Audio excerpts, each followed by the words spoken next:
Coming up next, the Dream Resource Center is previewed at Student Success's open house. We have all the details. Plus, a student creates a hand sign and now wants to make it the official hand sign for the university. And a community comes together to celebrate 16 de septiembre. And the city of Brownsville holds a passport fair to accommodate requests for renewals and issuances. We have all this and more. UTRGV-TV starts now.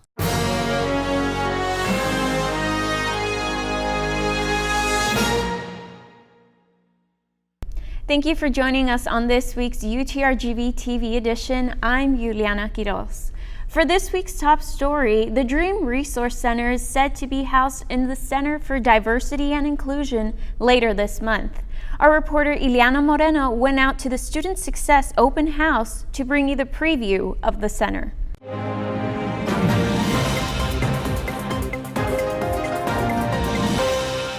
The Center for Diversity and Inclusion was previewed Thursday as part of an annual open house held by the Student Success Division. The center will provide resources for students such as financial, moral, and academic support. Part of those conversations were, let's build up materials online. Let's build up a more visible presence of faculty and staff who are supportive. Let's work towards identifying space and having staff or a center. Gadsden says that whether students are undocumented, have a DACA work permit, are maybe from a family with mixed citizenship status, or are anxious about sharing information about their citizenship, they'll be able to have an identifiable safe space to ask questions.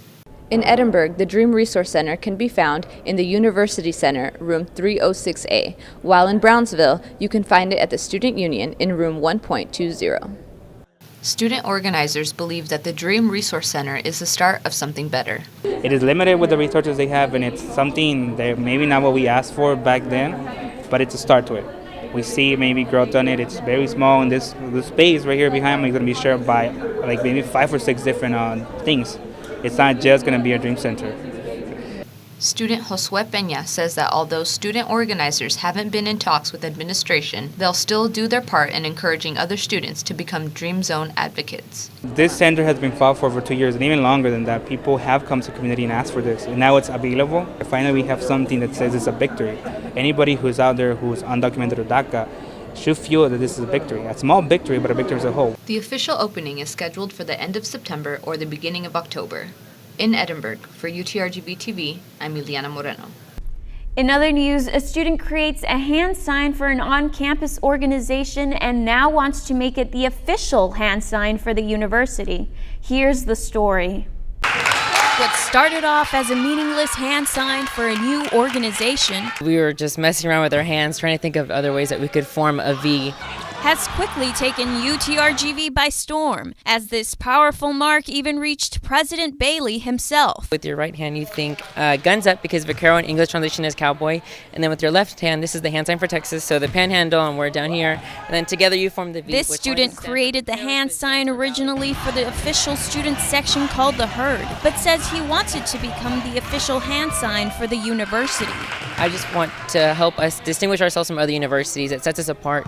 You know, there's not a lot of universities that have a two-handed hand sign, essentially. We spoke to the director for student activities, and she told us there's no exact process for making a hand sign official, and there aren't any plans to make just one of the hand signs official for the university. If a student feels like doing the V, Go Vaqueros, or the two-handed V, they can do either or, and we feel that they both represent Valley, Victory, Vaqueros. They both represent who we are as a university. She says they want to make both hand signs an option for now, because it would be a problem for some, including those with disabilities, to execute the two-handed sign that Farina created. At UTRGV Day, we had, I believe her name was Ava. She was 3 years old, and there's no way, I don't think she could do the Herd V, the way we're calling it.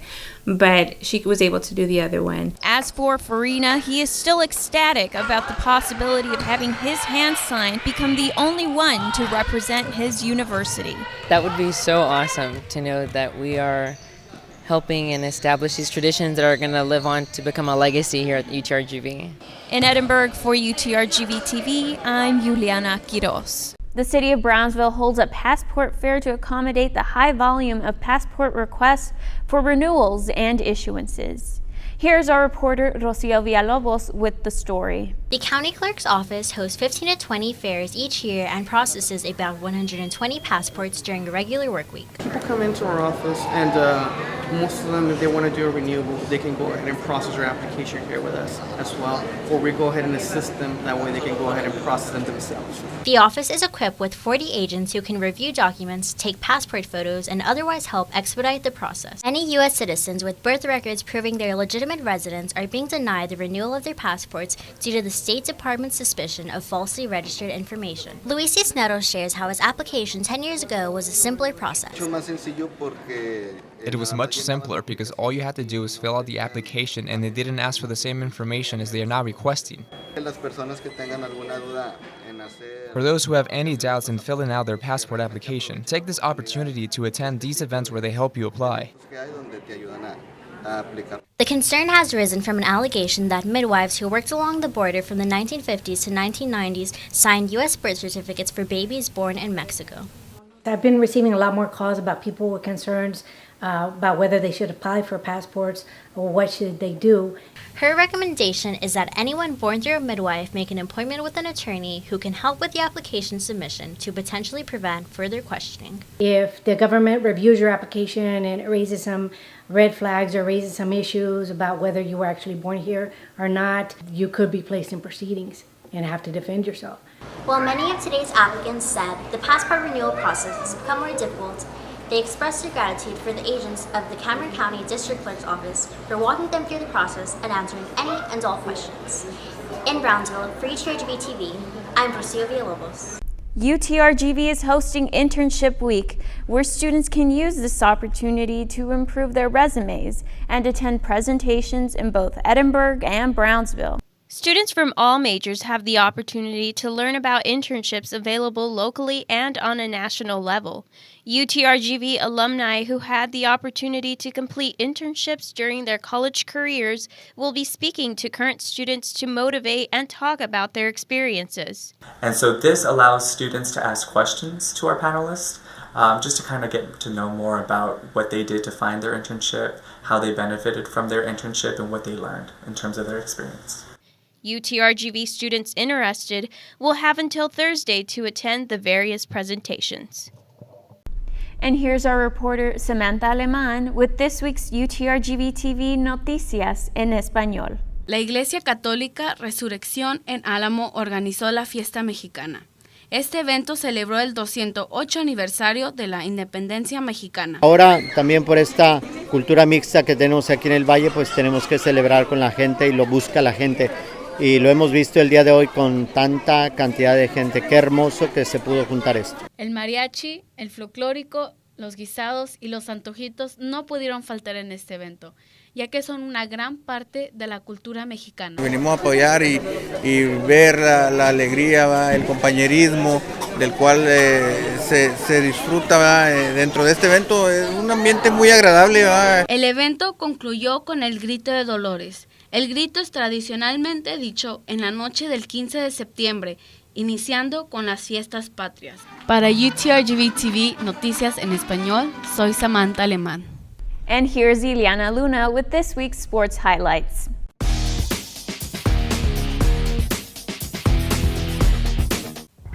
On this week's sports highlights, we've got some volleyball announcements lined up. On Tuesday, September 11th, we had our girls play against Texas A&M Corpus Christi. Star player of the night, number 3 Alex Ecker, broke the program's record since Haley Durham's 341 blocks through the years 2012 through 2015.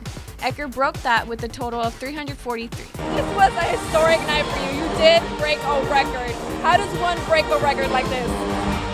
I don't know, I guess hard work and coming every day and working hard, doing what I'm supposed to do. Your coach did mention that initially you weren't supposed to play this position and he made a change. What was going through your head when he made that change? I just wanted to play, so wherever he put me, that's where I was going to be. You had Ecker break a record. I mean, what comes to mind when you hear Ecker?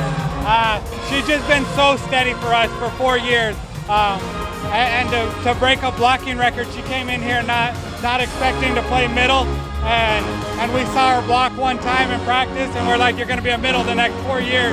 And she's really embraced that and has really grown as a middle blocker. And couldn't be happier for her to go in the record books. The girls were back and forth with Corpus Christi, but ultimately won that night's South Texas Showdown. Saturday, September 15th, the girls were up against Houston Baptist University as part of UTRGV's tournaments. In the first set, HBU was close, but it was UTRGV that advanced in the set with the kills and ace by Knutson, Silva, and Vukoya. In the second set, kills by Ecker, Silva, and Knutson helped the girls take the 20-18 lead. It was the final set, however, that the girls came out on top with an 11-5 lead.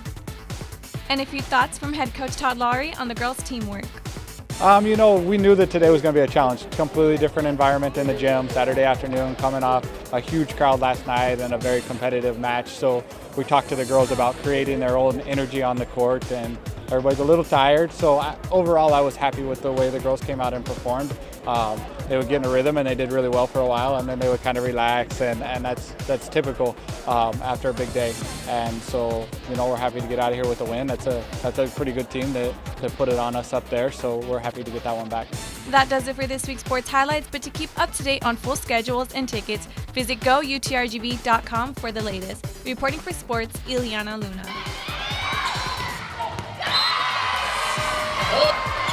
On this week's edition of Music Craft, students voiced their preferred music genres. Here's our reporter, Nathaniel Puente. Thanks, Juliana. Hi, I'm Nathaniel Puente. Welcome to Music Craft, where we see what the RGV music scene is up to. Today, however, we don't have a band, but we do have a great segment for you because we're going to go around school and see if there's any correlation between students' majors and the music they like. Our first stop to find out the results was at the Liberal Arts South building. It was there that we discovered that not only do liberal arts majors hang out there. All right, Marco, what's your major?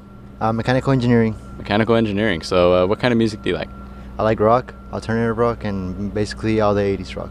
All the 80s rock? What's your favorite rock artist? Led Zeppelin. Led Zeppelin? Yeah. They're from the 70s, actually. Oh. Later in the journey, I completed a basic task on any college student's bucket list. Meeting someone with my major. Luis, what's your major? Social studies. Social studies? No way, me too. Really? You're the only other social studies major I've ever met. Nice. All right, I'm Nathaniel Puente, and I'm here with... Nice to meet you. What's your favorite type of music? Oh, you're a big K-pop fan. So what's your major? Mass comm? No way. The next building to visit was the Liberal Arts North, where the same majors get a second chance at redemption. What kind of music do you think people in the science majors like? Good question. Maybe something classical, thinking about all the surgeries they'll be doing in the future. Or maybe the Super Monkey Ball soundtrack. After this, we promptly gave up because of the lack of time my cameraman had to wander around the school. However, the results we came up with in the two buildings were relevant enough to this social experiment. So I hope you enjoyed our little tour of the school on this edition of Music Craft. With these results, we figured out what music people like based on their majors. And what does all of this information mean?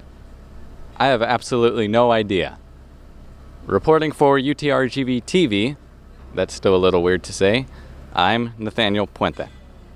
That's all we have for you today, but remember, if you have a story you would like for us to know about, or know someone in the UTRGV family that's making a big or small impact here in our community, you can contact us through our social media or email us at utrgvtv@gmail.com. We have community and UTRGV news for you every week. See you next time.